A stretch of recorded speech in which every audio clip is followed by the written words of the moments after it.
Ngayon, siguro, kaya hindi masyadong napansin kaagad yan, ay sa dahilang, usually nadidelay din po ang payments. Wala na daw pong pondo para doon sa mga medical assistance benefits ng ating mga pasyente. At palagay ko, magagawa naman pa ng paraan. Siguro yan, kung sakali man na talaga nagkulang na sila ng pondo.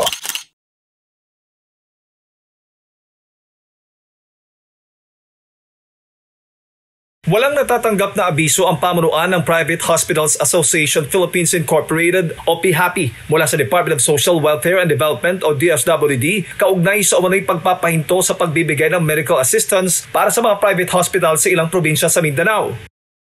So ang alam ko po, wala kaming na-receive na gano'n. Kasi usually naman po kahit ganyan, tuloy-tuloy naman po ang pagpaprocess natin.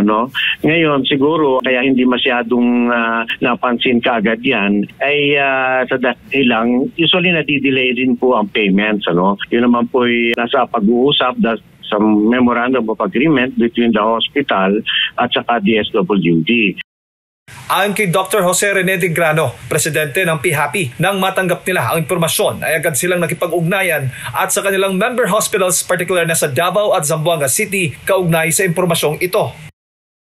Mangguni tayo dun sa ating mga miyembro kung okay ba, kung ano nangyari nga dun sa mga benefits na nakukuha natin sa DSWD. At ang sabi po nila, parang ang sinasabi po ng DSWD ay wala na daw pong pondo para doon sa mga medical assistance benefits ng ating mga pasyente. Sa loob nga raw ng ilang taon ay ngayon lang sila nakarinig na itinigil ang pagbibigay ng medical assistance, pero anila hindi pa nila masasabing inihinto agad yung pagbibigay ng mga benepisyo sa mga pasyente dahil maaring baka nagkulang lang daw sa pondo ang DSWD. So ngayon lang po talaga na may nagreklamong ganyan. But then previously po, parang temporary na sinasabi nila and then nare-resolve kaagad. Hopefully, ganun din po ang nangyayari ngayon at palagay ko magagawa naman pa ng paraan. Siguro yan kung sakali man na talaga nagkulang na sila ng pondo. Maaring hindi lang rin daw sa Davao at Zamboanga ito nangyari dahil posible rin ito sa ibang mga rehiyon. Ayon kay De Grano, napakalaki epekto kasi nito sa mga pasyente, lalo na ang mga walang kakayahang makabayad sa sarili nilang pera. Napakalaki po yan ng usually naapektuhan.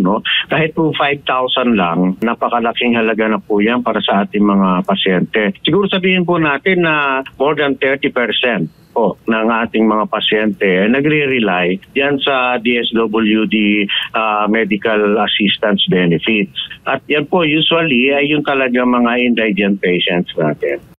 Kapag natigil ito, ay malaki rin ang epekto nito sa mga ospital dahil magiging parte ito ng kakulangan lalo na sa mga private hospitals para sa kanilang operational cost kung hindi makakabayad ang mga pasyente. Sa ngayon, sabi ni De Grano, ay wala pa silang pag-uusap sa DSWD kaugnay dito pero may panawagan ng PHAPI sa ahensya.